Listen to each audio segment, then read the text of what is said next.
materi hari ini yang mau saya sampaikan, baik yang sudah ujian maupun yang baru mau menyusun, eh, saya lebih menekankan pada rambu-rambu yang memang nantinya menjadi kajian penguji. Kok kajian ya? Ibaratnya apa? Yang harus Anda pertahankan ketika munakosah. Nah, ini terkait dengan penulisan laporan skripsi Anda. Yang pertama tentang pemilihan metode penelitian. Metode penelitian ini ternyata masih banyak mahasiswa yang eh, apa ya, beda persepsi atau mungkin kurangnya pemahaman atau bagaimana. Nanti bisa kita diskusikan ya. Kendalanya sebenarnya di apa itu yang saya kadang masih bertanya-tanya. Mau bikin proposal aja bingung nentuin judul. Judul itu dari mana sih sebenarnya? Kalau kita perhatikan judul yang disusun mahasiswa, eh, saya lihatnya di surat penunjukan Dospeng ya.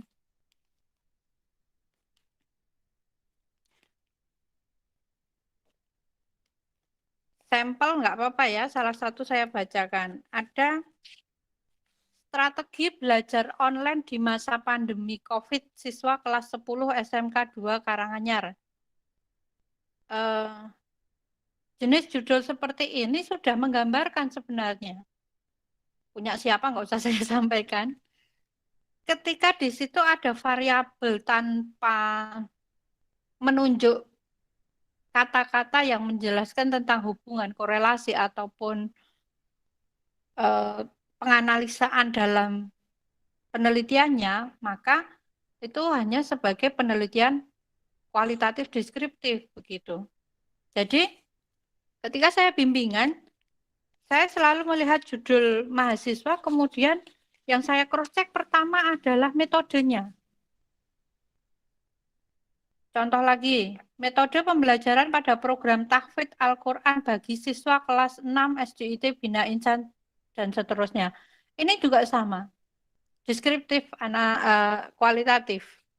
Jadi jenis penelitian itu bisa nampak pada judul masing-masing. Saya coba carikan yang PTK, karena beberapa mahasiswa PGMI ada yang menjadi bimbingan saya. Penggunaan media jarimatika untuk meningkatkan.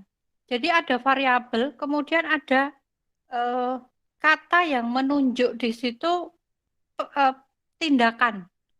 Apa tindakan yang akan dilakukan oleh peneliti begitu kalau PTK. Jadi tindakannya adalah dengan menggunakan apa? Itu PTK seperti itu khasnya. Jadi variabelnya itu apa untuk meningkatkan apa? Begitu. Kalau penelitian kuantitatif, kita carikan contoh judul untuk yang kuantitatif. Pengaruh penggunaan media pembelajaran melalui Zoom meeting terhadap motivasi belajar siswa dan seterusnya. Nah, ada kata pengaruh. Ini sudah menunjuk bahwa jenis penelitiannya adalah korelasi yang menunjukkan pengaruh. Kemudian variabelnya apa? Penggunaan media pembelajaran.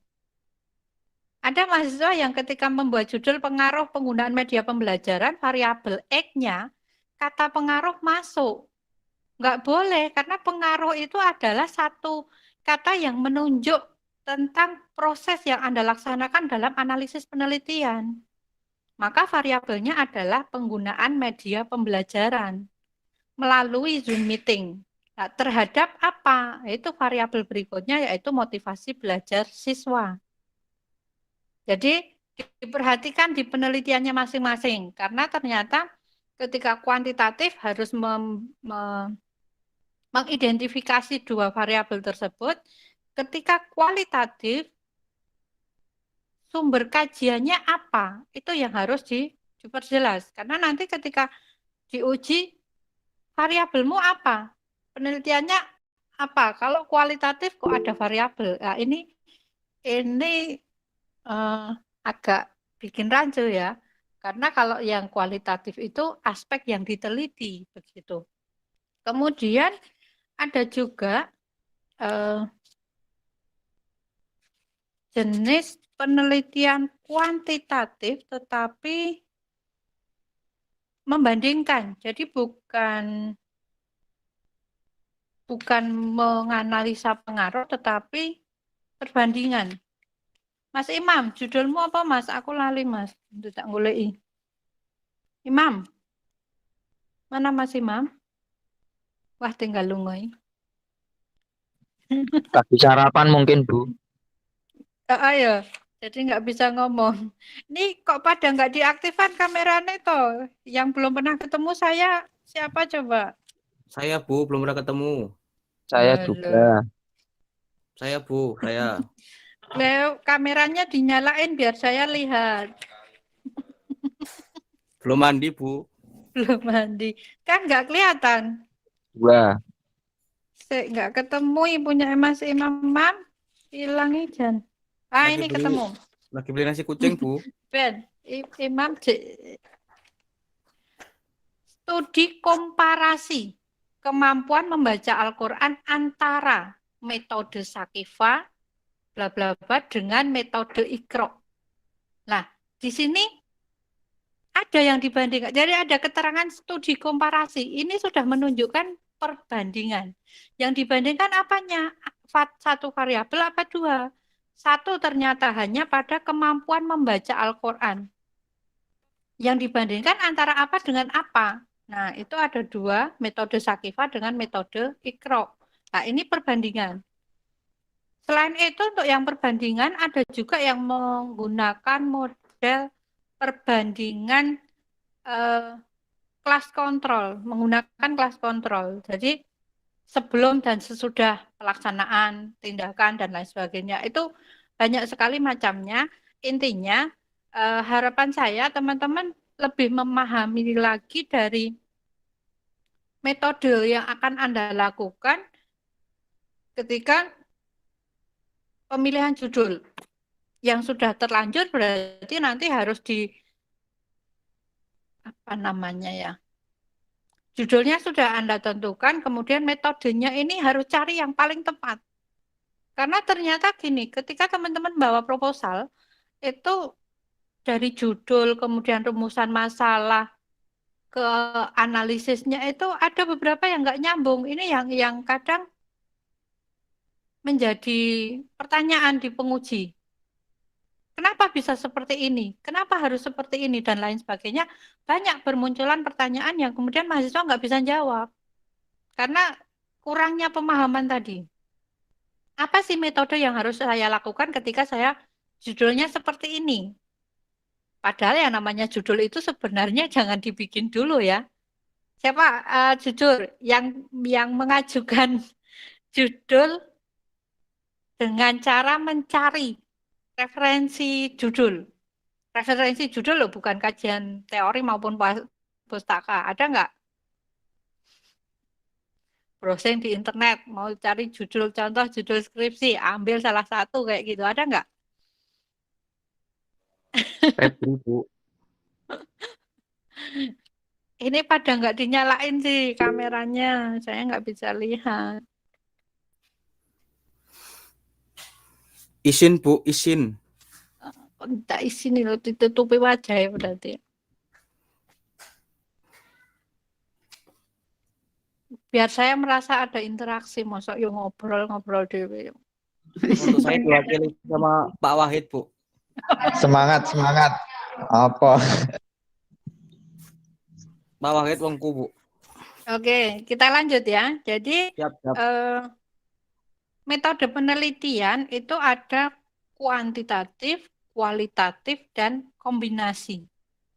Untuk yang apa namanya kombinasi di tingkat strata 1 masih agak jarang digunakan. Walaupun ada seperti di UIN ya Pak, di UIN Suka itu sudah menerapkan R&D. Kalau di IIM sepanjang yang saya lihat kemarin-kemarin belum ada. Jadi masih lebih fokus pada kuantitatif dan kualitatif. Kemudian ada PTK. PTK pun mungkin masih beberapa yang apa ya, dosen yang PTK itu enggak. Karena gini, saya sampaikan seperti ini. Penelitian tindakan kelas mungkin hanya beberapa, tapi saya sampaikan juga. Ada orang yang memiliki persepsi bahwa yang berhak melakukan penelitian tindakan kelas itu adalah pelaku atau pengajar. Karena benar-benar memahami situasi yang ada di peserta didik. Maka otomatis dia akan mengkaji permasalahan yang dia hadapi selama mengajar. Maka ketika seorang mahasiswa kok melakukan PTK, itu ada beberapa yang menyatakan nggak bisa gitu. Karena dia nggak paham permasalahan. Tetapi kalau sebenarnya PTK itu boleh dilakukan oleh mahasiswa dengan catatan bahwa dia tidak menyajikan permasalahan yang dia temui secara langsung, tetapi lebih pada hasil kajian dari guru yang mengajar. Maka dia posisinya sebagai peneliti, nggak boleh dia berlaku langsung melakukan tindakan di tempat yang dia teliti, karena PTK itu hasil penelitiannya memang nggak bisa digunakan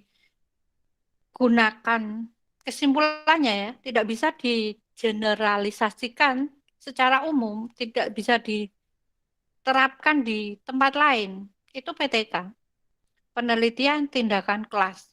Hanya berlaku pada materi tersebut, hanya berlaku pada objek tersebut, tidak boleh diberlakukan untuk yang lain hasilnya.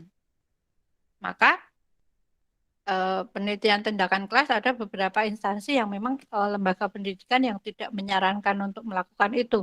Kalau untuk pengembangan profesional guru silahkan, karena memang mereka perlu itu. Berikutnya untuk yang kuantitatif dan kualitatif. Nah, ini yang sering saya temui di mahasiswa, walaupun saya belum banyak ya, karena saya baru bertugas di setengah semester ini, tetapi prosentasenya ternyata luar biasa ketika saya melihat mahasiswa itu ketika membandingkan penelitian terdahulu, ini saya lihat jelas sekali di kajian pustaka, menyatakan bahwa penelitian yang akan dia lakukan itu benar-benar tidak ada plagiasi, benar-benar orisinil, ada nilai novelty-nya ketika beda lokasi. Ini salah besar.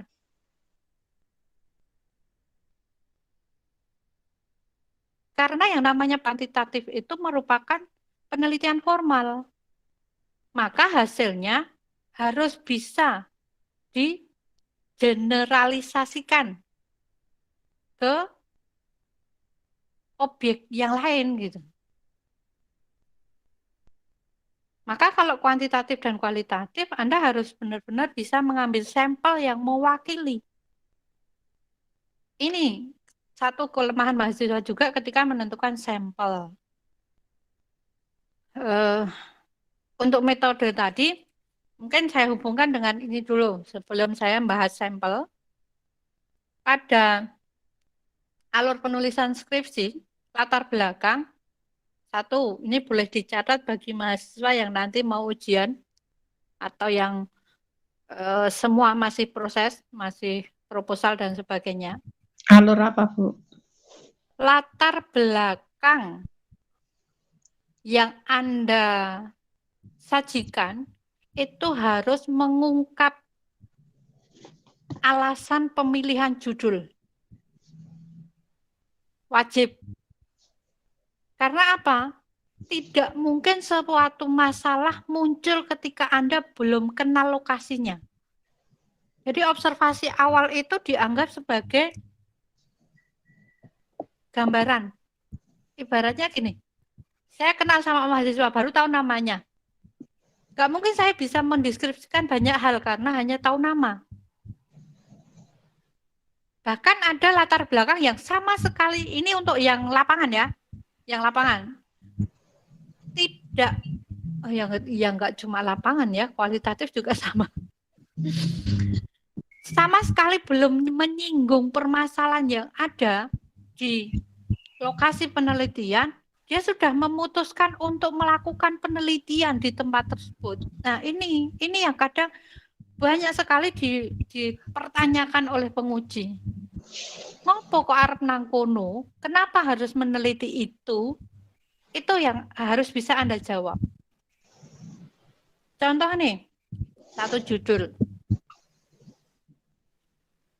Penggunaan media jarimatika untuk meningkatkan hasil belajar matematika materi perkalian pada siswa kelas 4 MI Sudirman. Menunjuk lokasi. Berarti yang harus diungkap apa? MI-nya, pelaksanaan pembelajarannya, penggunaan medianya, dan yang terakhir adalah hasil belajarnya. Dari sekian hal ini ketika ada kelemahan diungkap semua. Tetapi bukan hasil penelitian. Anda baru kaya nek wong Arab apa ya? Survei ya, survei. Ya, hasil observasi awal itu hanya sekilas survei saja. Belum sampai dengan, misal saya tanya nih, mahasiswa rumahnya mana Mas? Wonogiri. Titik. Saya cuma tanya rumahnya mana. Jadi saya bisa menjelaskan, oh Mas Galih misal. Mas Galih Wonogiri juga ya? Iya, Bu. Nah, Mas Galih itu rumahnya Wonogiri. Dia bimbingan saya. Cukup, saya hanya bisa mendeskripsikan itu. Tetapi ketika saya menanyakan banyak hal, observasi, tetapi belum sampai ke rumahnya Mas Galih misalnya, saya menanyakan, Mas Galih ke sini naik apa? Dari sana sampai sini perjalanan berapa jam? Nah, itu bisa saya ungkap. Maka, oh ternyata ada kendala. Mas Galih mau konsultasi itu kendalanya gini-gini kan untuk dapat benar-benar mengungkap. Walaupun belum hasil penelitian, itu adalah hasil survei. Simple deh. Saya kadang kayak gini. Karena saya dulu di SMP ya. Ketika mau menentukan lokasi studi tour, ya enggak, yang jadi guru banyak nih. Ya survei sih. Yang disurvei apa? Lokasinya. Kemudian nanti masuknya berapa? Butuh berapa jam perjalanan? Di sana bisa ngadain kegiatan apa saja. Lah, ini survei ini yang Anda ungkap di latar belakang.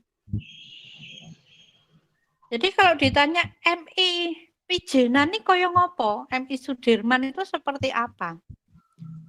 Apa kekhasannya? Oh, dia punya sarpras yang bagus daripada sekolah yang lain. Kemudian peningkatan hasil belajarnya. Kenapa harus ditingkatkan? Oh, nilainya kemarin masih jelek.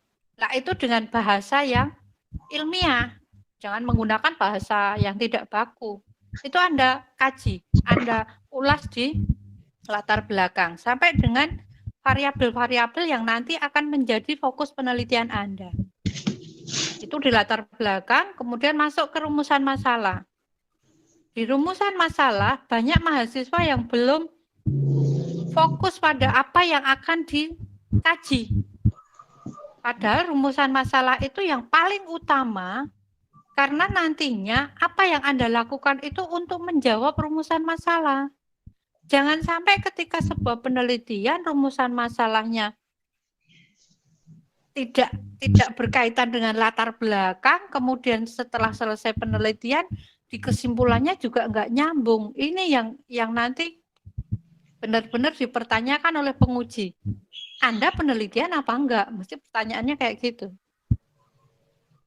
Jadi rumusan masalah harus disinkronkan dengan judul latar belakang tadi. Apa yang mau Anda tanyakan di rumusan masalah, kemudian tujuannya pasti harus sesuai dengan rumusan. Kemudian untuk metode penelitian, tadi sudah saya singgung jenis pendekatannya, populasi. Kalau tempat dan waktu menyesuaikan ya masing-masing ya.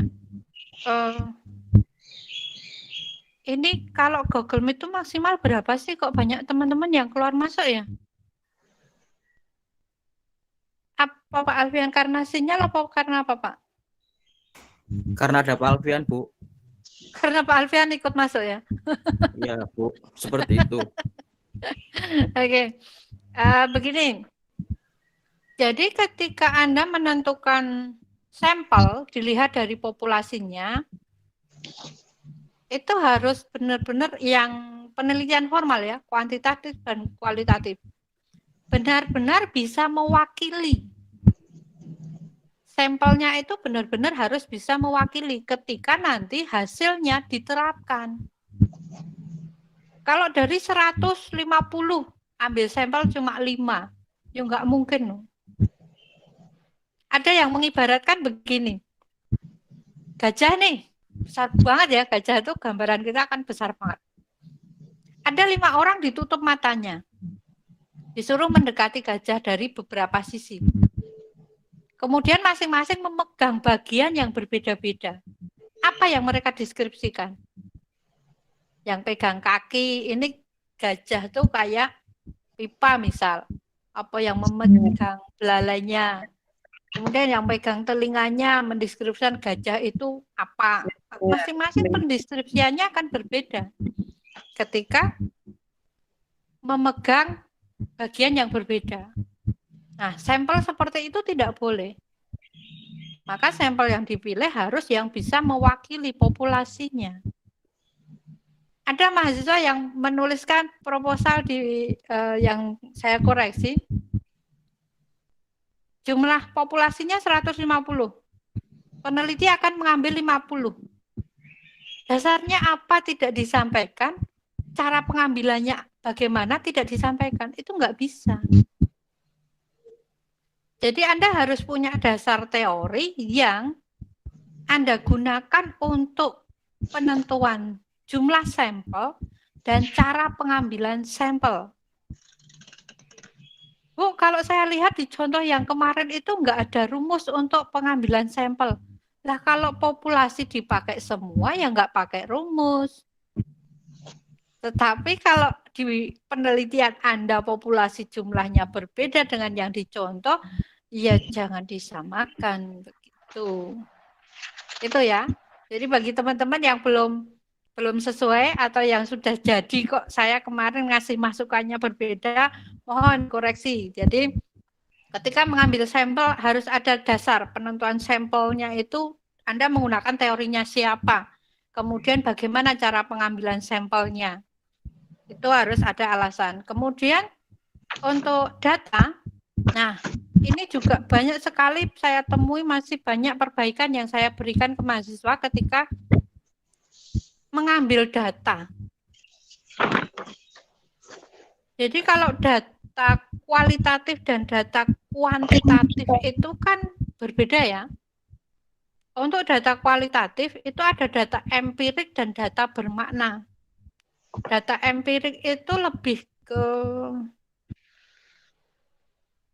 anak pondok A menggunakan baju dengan ukuran jilbab yang besar. Sudah, itu empirik. Tetapi ketika kita bicara data bermakna, kita bisa mengambil, menerjemahkan ke banyak hal di balik fakta itu. Kenapa santriwati tersebut menggunakan jilbab yang besar?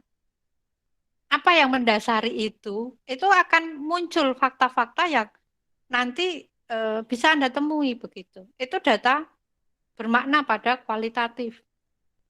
Nah, sedangkan pada kuantitatif itu ada 2 data, yaitu data diskrit dan data kontinum. Nah, ini biasanya teman-teman akan menggunakan yang data kontinum, kemudian datanya jenisnya apa, baru disesuaikan dengan variabel penelitiannya. Nah, yang mau saya tegaskan di sini, dari pengambilan data, teman-teman masih banyak yang saya koreksi ketika menentukan teknik pengambilan data. Teknik pengambilan data dalam penulisan skripsi itu tidak harus menggunakan semua teknik. Kalau Anda mengkaji teorinya, silahkan disajikan. Tetapi apa yang mau Anda gunakan, itu Anda perjelas. Mungkin ada dosen yang meminta, dosen pembimbing ya, meminta di proposal Anda itu menyajikan deskripsi tentang semua teknik pengambilan data. Tetapi nanti harus Anda lengkapi bahwa teknik ini digunakan dalam penelitian untuk memperoleh data tentang, itu diperjelas. Kemudian untuk teknik yang tidak digunakan diberi keterangan. Teknik ini tidak digunakan dalam penelitian karena ada alasannya, begitu. Atau justru menyajikan teknik yang Anda gunakan saja. Boleh. Di kuantitatif, saya cuma butuh hasil nilai belajar nih. Siapa yang menguji?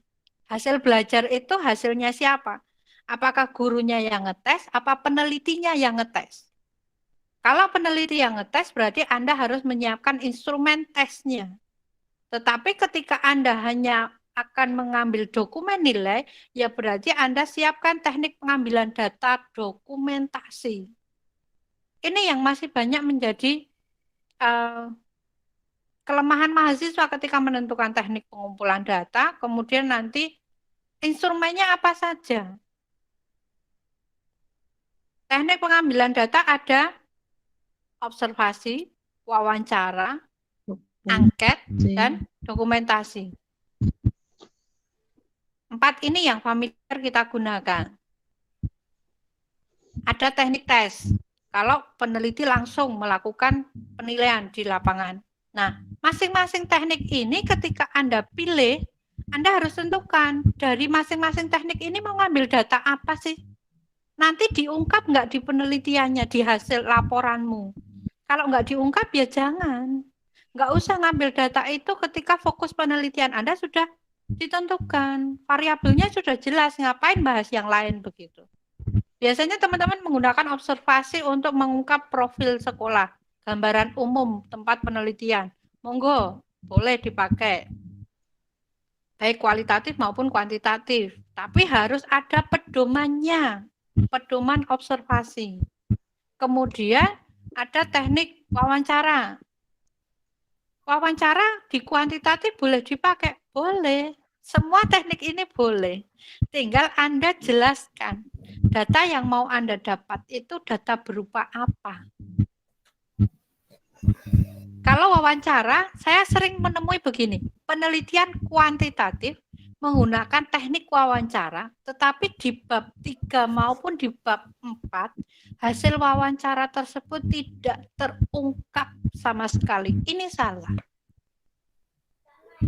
Tidak ada gunanya. Memilih teknik, melaksanakan proses, tetapi tidak dipakai dalam penelitian. Sia-sia. Gitu ya. Jadi usahakan benar-benar penentuan teknik ini Anda sesuaikan betul dengan data di mana variabel sesuaikan dengan variabel yang Anda teliti begitu. Atau objek penelitian atau subjek penelitian dalam kualitatif.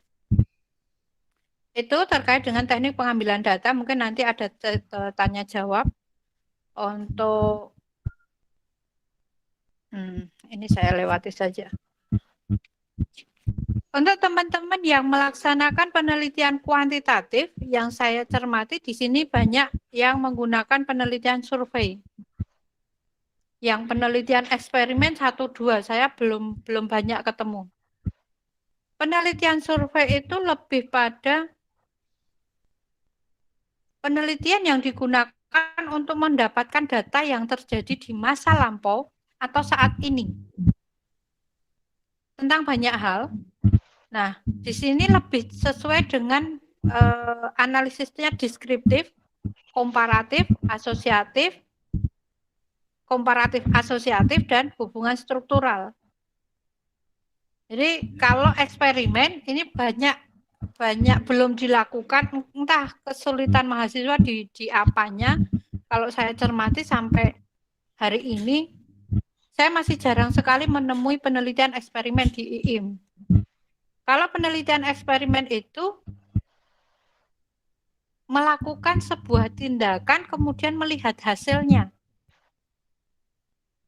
Kalau di teman-teman kan lebih diarahkan ke PTK. Sebentar ya.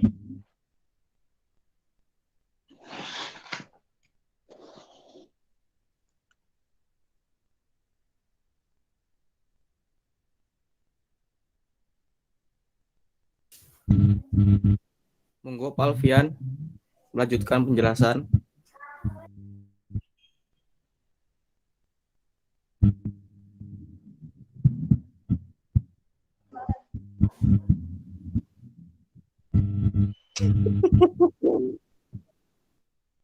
Terima kasih. Salam sehat.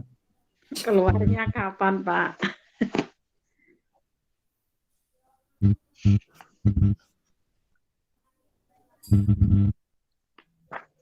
Oke, terima kasih. Kita lanjut sebentar. Ini saya minta tolong Pak Alfian untuk record karena baru sebagian yang ikut ya. Nanti semoga bisa mengikuti yang lain. Kalau yang keluar masuk, yang join semoga tidak kecewa walaupun nanti ada recordnya ya. Nggak apa-apa, Bu. Oke, kita lanjut. Paham sekali, Jadi Bu. kemudian ketika kita sudah menentukan jenis penelitiannya tadi, kuantitatif, kemudian menggunakan penelitian survei, mestinya kalau kita hubungkan ke bagaimana kita menganalisis apa istilahnya, kalau di sini tuh beda ya. Berbeda dengan lembaga yang lain, ketika penelitian kuantitatif itu di bab 2 tidak hanya menyajikan kerangka teori tapi juga menyajikan diagram apa istilahnya ya, kerangka penelitiannya. Jadi semacam bagan yang menunjukkan bagaimana proses penelitiannya. Nah, paradigma penelitian. Ini kelihatan enggak ya? Kurang jelas, Bu. Kelihatan, Bu, sangat kecil Ya, sekali. semacam ini. Intinya di bab 2 itu mestinya juga mengungkap paradigma penelitian antara kalau korelasi hubungan X dengan Y-nya itu bagaimana begitu. Karena kalau di buku panduan yang kita pakai itu kan di metode penelitian Anda hanya menjelaskan jenis penelitiannya, kemudian waktu dan tempat, kemudian populasi sampel, variabel kalau yang kuantitatif, variabel dan indikatornya, kemudian analisisnya. Nah, ini kerangkanya itu enggak nampak. Ini yang kadang justru kerangka itu penting sebagai mindset mahasiswa untuk melakukan penelitian. Ini yang disayangkan sebenarnya. Jadi Anda bisa melihat X dengan Y-nya itu bagaimana sih? Saya mau melihat hubungan, apa melihat perbandingannya atau yang lainnya. Berarti buku panduan itu salah, Bu. Hah? Berarti buku panduan dari IM itu salah ya, Bu? Enggak salah, kurang lengkap. Nanti dilengkapi untuk edisi terbitan yang baru, nanti lebih lengkap. Semoga perbaikannya ya yang diharapkan perbaikan bisa menjadi lebih baik begitu. Amin. Amin, Bu. Kemudian setelah penentuan populasi dan sampel, masih ada yang kelewat ya. Oke, nanti saya sambung. Dalam penentuan teknik pengambilan data tadi, kaitannya adalah dengan instrumen dan pedoman dan instrumen kebalik. Logikanya gini, Saya menentukan lokasi penelitian, kemudian apa yang mau saya teliti, bagaimana saya mau mengambil data, kemudian untuk memproses pengambilan ini, saya harus punya acuan. Nah, ini yang sering dilewatkan sama mahasiswa. Pedoman itu rambu-rambunya.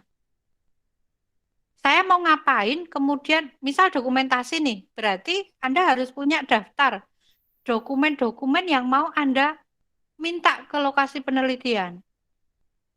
Kalau observasi berarti ada aspek yang akan diamati atau aspek yang akan diobservasi. Kalau wawancara berarti ada aspek atau indikator dari yang mau ditanyakan di sana. Beda dengan instrumen. Kalau instrumen itu sudah lebih ke alatnya. Jadi saya ke sana. Kalau dokumentasi gimana? Ya ada tabel yang Anda bikin, kemudian jenis dokumen, kemudian nanti ada keterangan ya dan tidak. Nah, kalau di sana ketemu, ya dikasih centang, tidak, dan seterusnya. Jadi, instrumen itu lebih ke alat yang Anda gunakan. Nah, untuk teman-teman yang menggunakan angket dan wawancara, karena nanti muncul lebih dari satu pertanyaan, maka ketika menentukan variabel, Anda harus menentukan indikatornya. Kemarin ada yang tanya, indikator penelitian. Kayaknya nggak join nih yang sekarang. Jadi gini, variabelnya pembelajaran. Lah, dari pembelajaran ini indikatornya apa saja? Apa kawinnya proses ya kayak? Proses pembelajaran apa pembelajarannya Kak? Proses Ini harusnya ada indikator dari proses pembelajaran itu apa yang mau dikaji. Kalau memang tidak mengulas semuanya, misal nih ada variabel tentang pendidikan karakter. Nah, karakter yang mau diungkap apa? Enggak harus semuanya. Indikator itu boleh Anda tentukan dengan memilih teori yang sudah ada. Jadi disinkronkan dengan teori. Maka tadi saya bilang di awal, ketika menyusun proposal, mahasiswa pasti harus sudah punya kajian teori. Ini yang sebenarnya mempercepat ketika proposal di ACC, Anda sudah punya rangkaian, kerangka dari bab 2-nya. Jadi variabel, ditentukan indikator-indikatornya, kemudian untuk membuat angket maupun wawancara, Anda harus menampilkan kisi-kisinya. Variabel X, indikator 1, 2, 3, 4, masing-masing indikator muncul beberapa pernyataan. Kemudian baru nanti muncul angketnya. Begitu. Mungkin nanti kalau kurang jelas bisa ditanyakan di akhir sesi ya.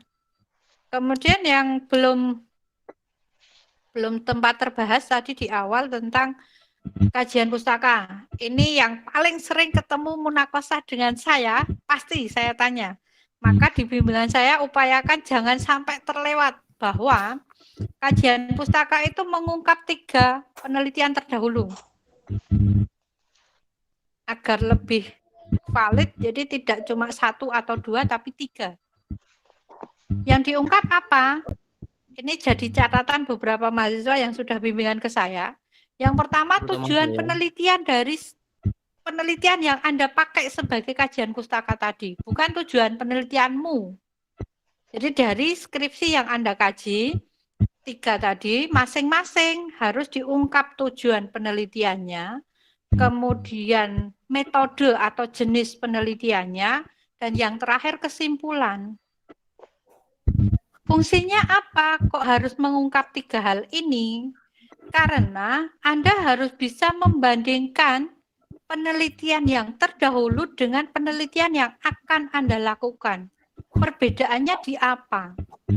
Tadi di depan sudah saya singgung, jangan hanya mengungkap perbedaan lokasi penelitian. Itu nggak boleh.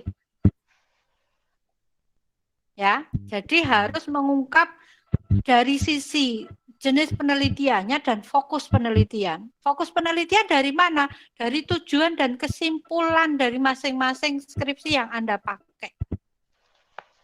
Ini harus terungkap. Maka Anda nanti ketika meneliti, hasil penelitian Anda bisa diberlakukan secara umum, bisa digeneralisasikan. Tidak hanya mengambil perbedaan lokasi penelitian yang berbeda.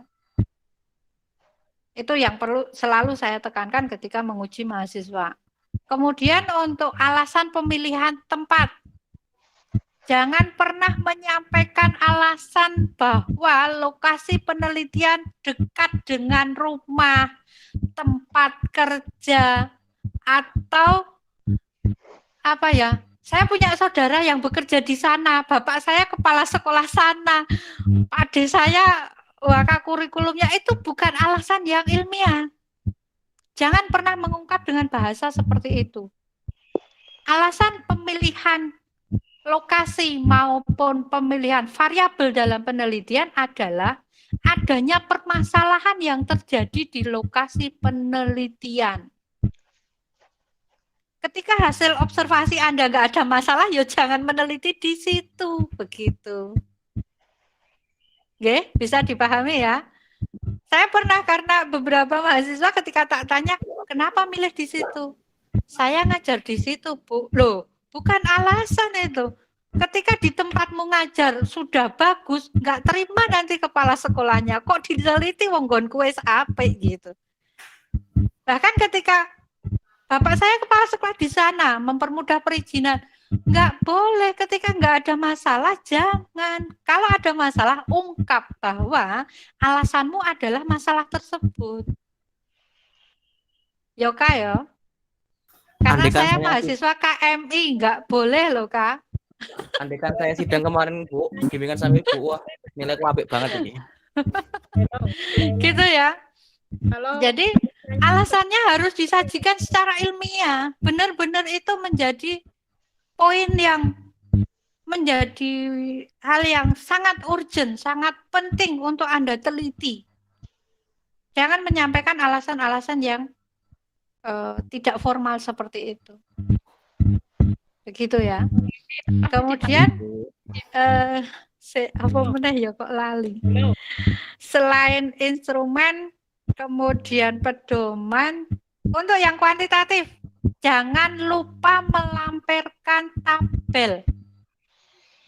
Karena kuantitatif pasti mengkonsultasikan hasil perhitungannya ke tabelnya, tergantung analisis masing-masing. Karena itu pedoman Anda menentukan hasil bahwa penelitian saya signifikan atau tidaknya, itu dari tabel yang Anda gunakan untuk menganalisis hipotesis. Dilampirkan, jangan lupa. Itu, kemudian mungkin itu dulu. Penulisan tabel Bu, Saya ada jangan lupa. penulisan Penulisan penyajian tabel. Benar Bu, tak ingatkan Penyajian Bu. tabel, karena di pedoman sudah ada, tidak saya ungkap, tapi masih banyak yang salah juga. Yang namanya penyajian tabel itu aturannya tidak sama dengan naskah. Boleh spasi 1, boleh hurufnya diperkecil, tapi jangan kecil banget. Tidak boleh lebih dari 1 halaman ketika tabel itu ada di naskah utama. Ketika lebih dari 1 halaman, letakkan di lampiran dengan diberi keterangan bahwa data ini terdapat pada lampiran keberapa, begitu. Cukup? Itu dulu yang bisa saya sampaikan. Untuk teman-teman yang mau bertanya, boleh via chat atau mau langsung ngomong, silahkan. Mau tanya, Tak kasih waktu, mumpung masih jam 11. Mbak Mardiah, monggo. itu nanti apa sebelum diuji itu apa harus kita mempresentasikan dulu skripsi kita, Bu? Ya, tekniknya mahasiswa mempresentasikan. Nah, ketika mempresentasikan, jangan terlalu banyak mengungkap teorinya, tetapi lebih ke alasan pemilihan judul, kemudian kajiannya, rumusan masalah mestinya ngambilnya ya, tapi jangan menggunakan bahasa yang bertele-tele. Kemudian metode yang Anda gunakan, kalau mau menyajikan penentuan populasi dan sampelnya, silakan kalau waktunya cukup. Analisis data. teknik pengambilan data dan analisa datanya, hasil penelitian karena waktunya antara 10 sampai 15 menit. Begitu? Ada lagi?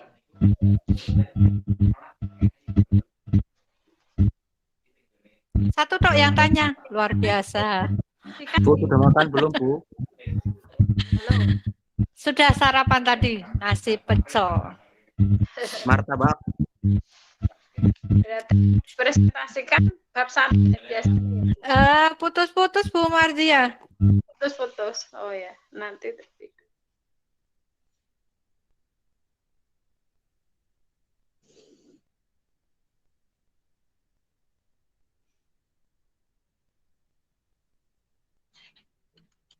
Gimana Bu Marzia ulang, putus-putus.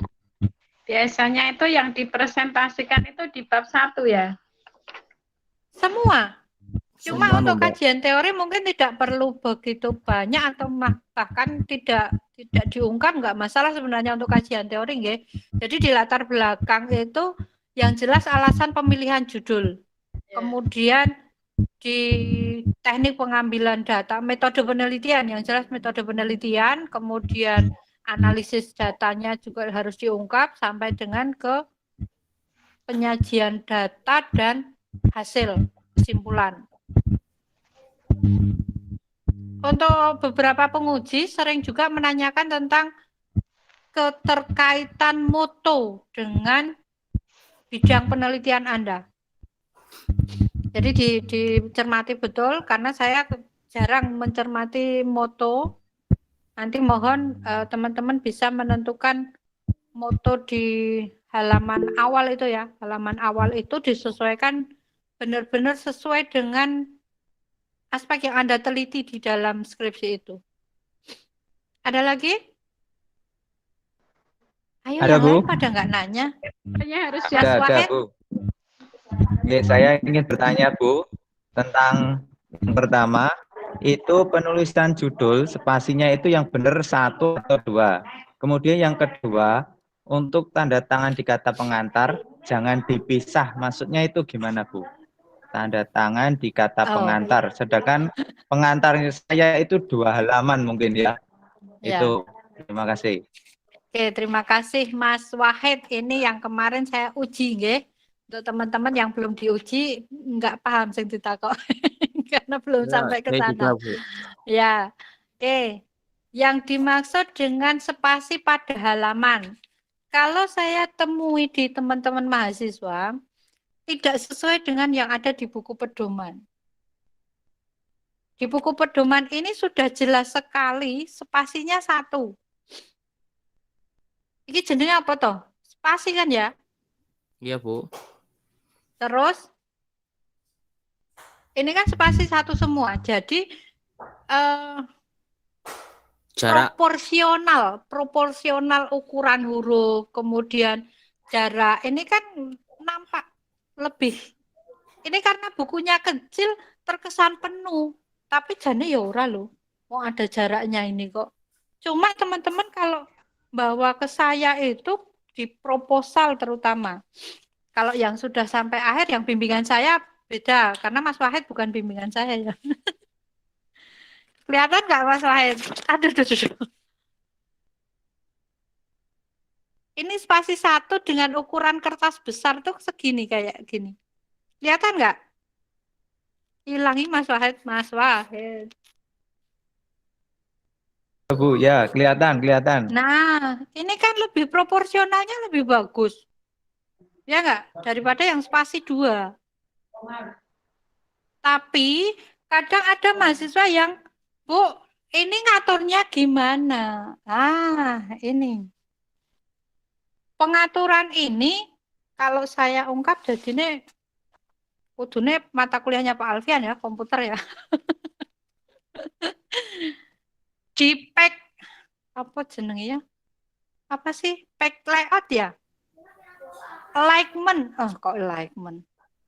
Yang spacing before after itu loh. Itu dinolkan.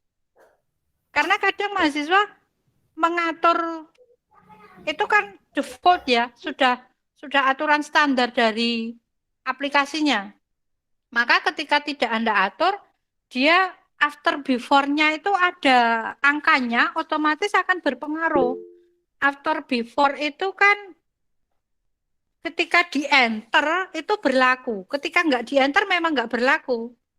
Maka untuk mahasiswa yang bingung pengetikan mungkin bisa tanya ke teman-teman yang lebih familiar dengan cara pengeditan di Office Word ya.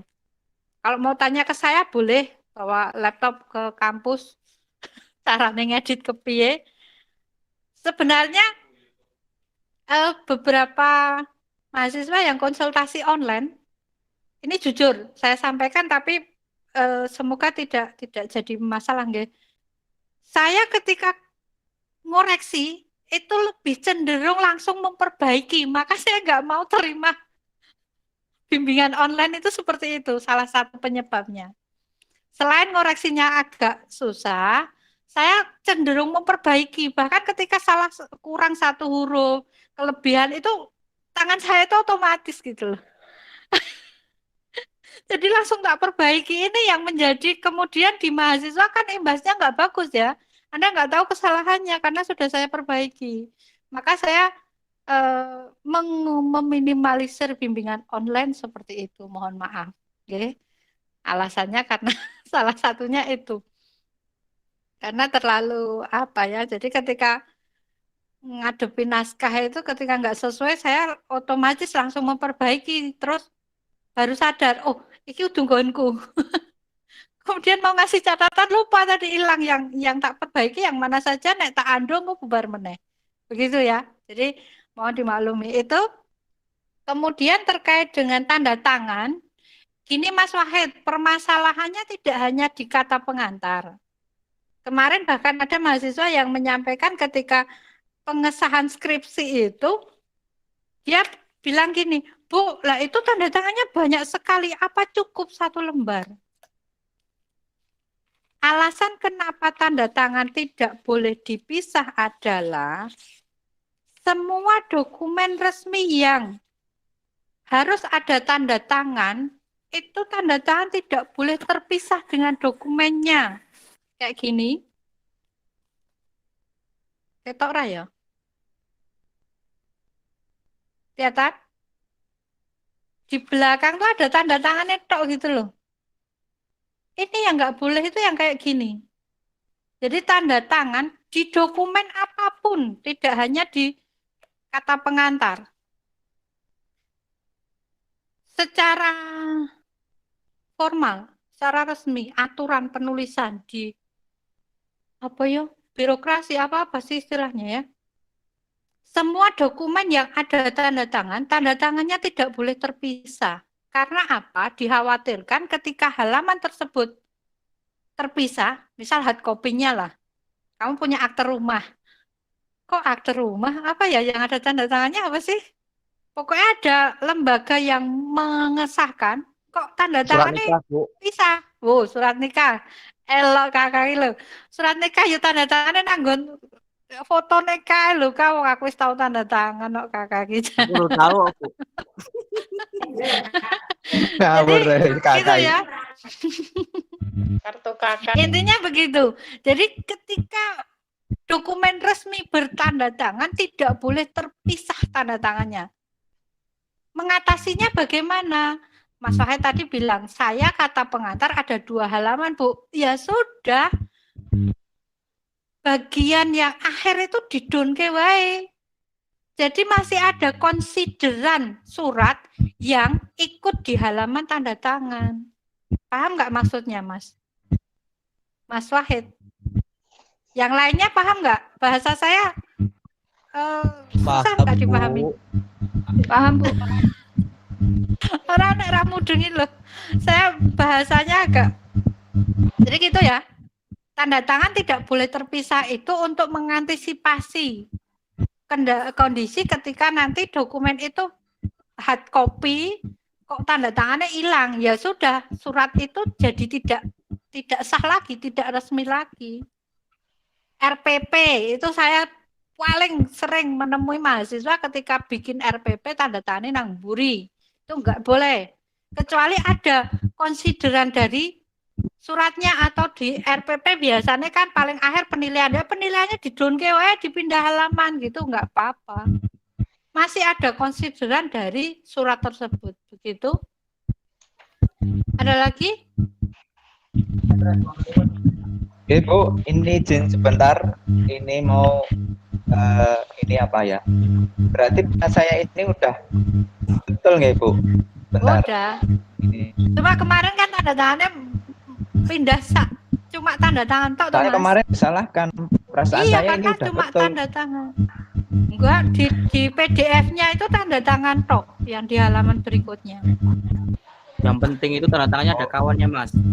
Ada kawannya, ada satu mandiri. baris kalimat atau Satu paragraf. kalimat itu yang penting ada kawannya, jangan sendirian. Kasihan kalau sendirian Mas. Oh iya. Oke, aja Ini dewean saya ya, udah Kak ya. daftarin. Lah, yang di PDF itu kosong, maka berarti PDF-nya yang bermasalah. Maka kemarin kan oke, tak gitu. konfirmasi. Begitu ya. Ada lagi yang lain? Boleh silakan. Kok udah anteng-anteng ya lu sing arep ujian sesuk barangi. Jos. Ya. Beneran. Banter Mbak, jelas ya Mbak. Kan kemarin ada revisi disuruh melengkapi pedoman dari semua metode pengumpulan data itu, Ya, misalnya kayak gimana ya Bu ya? ya. Tadi sudah saya jelaskan. Iya. Di penelitianmu tekniknya apa saja? Tekniknya ada observasi, dokumentasi. Ya, berarti sama bikin angket. pedoman observasi. Terus apa lagi? Sama dokumentasi sama angket. Nah, Wawancaranya dokumentasi bikin pedomannya, angket bikin kisi-kisi dan pedoman dan instrumen. Jelas? Formatnya boleh cari referensi ke teman-teman, saling sharing ya. Biasanya kan mahasiswa sini kayak gitu, siji dikandani liane ngerti kabeh. Oke, yang lain? Ada lagi? Itu nanti apa biasanya motonya disuruh bacakan gitu ya Bu? Iya. Beberapa dosen iya. Oh iya. Kalau saya enggak, karena saya tahu diri. Ya Mas Kale ya, Mas Imam yang dari pondok. Kan harus Oke, siapa? yang lain? Enggak ada yang tanya? Mau tanya, Bu. Oke, Mbak Nurjana. Oke, Mas Imam dulu. Bu. Mau tanya, Bu. Ya, Besok saat kita munagozah itu, kita itu harus membuat PPT untuk mempresentasikan skripsi dulu atau tidak, ya, Bu? tidak harus. Ada lebih baik. Karena gini, yang dikhawatirkan ketika diwajibkan menggunakan PPT, sedangkan pelaksanaan sidangnya online, ada mahasiswa yang tidak familiar dengan pengoperasian baik itu gadget maupun laptop, bingung mau mempresentasikan, akhirnya waktunya justru terbuang. Iya, Mbak. Maka kalau yang merasa mampu dan bisa, silahkan. Saya memang lebih menganjurkan sebenarnya ya untuk bimbingan saya, monggo kalau mau bikin presentasi yang jelas, yang diungkap tadi yang sudah saya sampaikan tidak usah terlalu banyak, karena waktu yang disediakan itu hanya 10-15 menit. Gitu ya Mbak Nurjana ya. Jadi kalau memang bisa dan mampu menyajikan PPT nanti di tekniknya tidak terkendala, nggak apa-apa, silahkan. Yang dikhawatirkan mahasiswa tuh baru disalami sama pengujinya saja sudah panas dingin. Iya, deg-deg, Bu. Meskipun tidak di satu lokasi ya, ternyata bisa dilihat dari ekspresi. Deg-deg. Oke, Mas Imam tadi mau tanya atau gimana? Sambung, sudah terwakilkan. Oke. Yang lain? Ada yang mau ditanyakan? Dosennya sulit enggak ya? Gimana Bu Marja? Dosennya sulit enggak? Dosennya? Dosennya kenapa? Menakutkan enggak? Menakutkan. Aduh, terus jawabnya gimana ini? Ada yang takut sama dosen? Enggak masuk killer enggak itu? Lah ya, ada nggak mahasiswa yang takut sama dosen? Apa itu? Ada Bu Wahid. Takut Bu. Karena saya menerjemahkan kata dosen killer itu kan persepsi semua mahasiswa beda-beda ya. Wah, ini boleh jadi kajian nih, siapa yang baru bimbingan saya baru menunjuk ke surat penunjukan dosen. Persepsi mahasiswa tentang dosen killer. Apa sih killer yang Anda maksud itu? Apakah ketika kok Jojo aku termasuk ya? Ketika saya memberi masukan, mungkin penggunaan intonasi karena memang karakter beliau masing-masing, kemudian bagaimana respon beliau ketika WA, itu kan menjadi persepsi mahasiswa. Maka kalau Anda tanya dosennya killer-killer apa enggak, kita semua dosen kan saling berkomunikasi dengan baik. Killernya nangendi, saya nggak mungkin bisa menjawab itu, gitu. Ya kan ya, benar nggak? Kalau saya jawab kayak gitu benar nggak?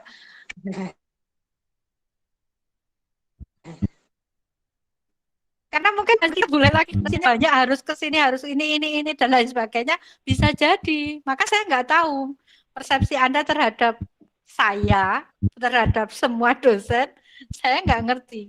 Begitu ya. Oke, yang lain boleh silakan. Yang mau ditanyakan, ya? Saya mau tanya. Belum pernah Mbak Wulan. baca. Ya Bu, saya mohon maaf tadi baru join nggih. Jadi saya mau menanyakan, kemarin waktu saya sidang, setelah sidang itu saya dapat revisian di bagian catatan kaki, Bu. Itu katanya tidak sesuai dengan apa? Pedoman. Buku panduan, ya. Ya. Ini saya mau buka buku skripsi saya, kebetulan tidak saya bawa. Jadi yang saya tanyakan itu catatan kaki yang benar itu bagaimana nggih, Bu, nggih? Sudah baca buku pedoman belum? Sudah, Bu. Kalau sudah. buku pedoman sudah baca. Yeah. Ketemu nggak kesalahannya? Yang saya rasa itu catatan kaki saya yang udah saya kerjakan sudah sesuai buku pedoman, Bu. Tapi sebentar. Mohon maaf Bu Mardia, bisa di-unmute ya? Oh iya. Agak mengganggu nggih. Nah, oke. Ini Mbak Wulan, untuk semuanya aja. Mewakili ya, saling mewakili untuk pertanyaan-pertanyaan saya jelaskan buat semuanya saja. Penulisan footnote sesuai dengan pedoman itu ada beberapa hal. Yang pertama, format penulisan, penggunaan jenis huruf maupun penempatan. Dan yang kedua, lebih ke bagaimana menuliskan tata tulis. Kok tata tulis apa sih? Sistematikanya. Misal ini, menuliskan nama pengarangnya dulu, tahunnya apa judulnya dulu, itu harus sesuai runtutannya seperti itu. Saya tak buka buku ya. Nah, kalau ensiklopedia itu kan dituliskan judulnya dulu, halamannya, baru kemudian itu artikel dari mana? Oh, artikel. Maaf. Nah, ensiklopedia atau kamus. Kemudian kalau buku itu ditulis pengarangnya dulu, kemudian judulnya ditulis cetak miring, kemudian keterangan cetakan kalau memang dia tidak satu kali cetak, kan ada cetakan pertama, kedua, edisi, revisi, dan lain sebagainya, itu dicantumkan, kemudian kota penerbit, nama penerbit, tahun, terakhir baru halaman. Nah, penulisannya pun harus konsisten. Jadi semuanya aturannya harus dibuat sama. Kalau misal kota penerbit dan nama penerbit dan tahun di dalam tanda kurung, ya sampai belakang harus seperti itu terus. Jangan berubah-ubah. Kemudian penggunaan istilah IBIT, OBJIT, dan LOGJIT. Nanti silahkan dibaca sendiri. Kenapa alasan menggunakan IBIT, OBJIT, dan LOGJIT, itu di situ sudah ada keterangannya. Kemudian, apa lagi? Apa yang biasa digunakan apa? Majalah.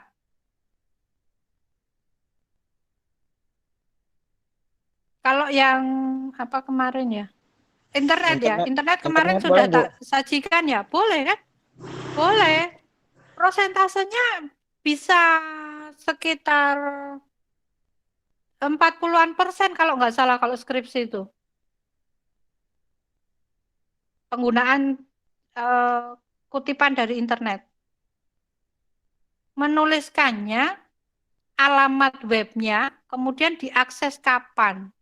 Kemarin sudah pernah saya share di grup ya, di grup bimbingan. Untuk yang belum minta, yang belum baca nanti minta dikopikan atau di-share ulang mohon Bu kalau bisa. di-share ulang. Nanti tak cari ya Mas, moga-moga nggak hilang. Oke, nyon tolong Bu. Insya Allah. Oke, yang lain? Untuk aturan pengutipan gini, jadi kalau skripsi itu kan minimal jumlahnya berapa ya? Kalau disertasi itu kan 200. Kok lupa sih sayang. Karena di buku panduan nggak ada. 20 kayaknya, Bu. Statement. Koyo makalah. 20 buku.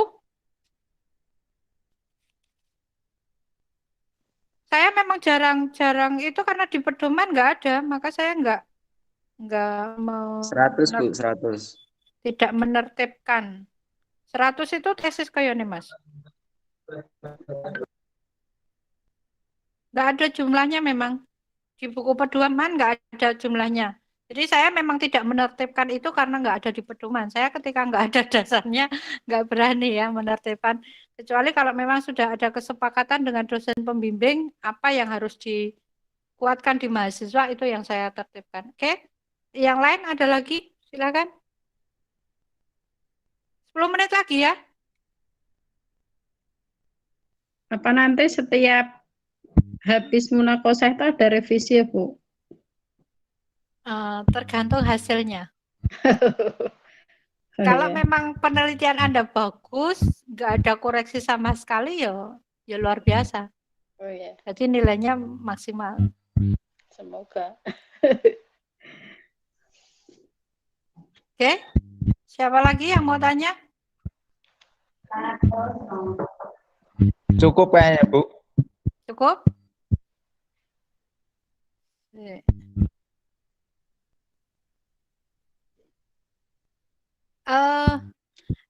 Ini Mas Nandar ya?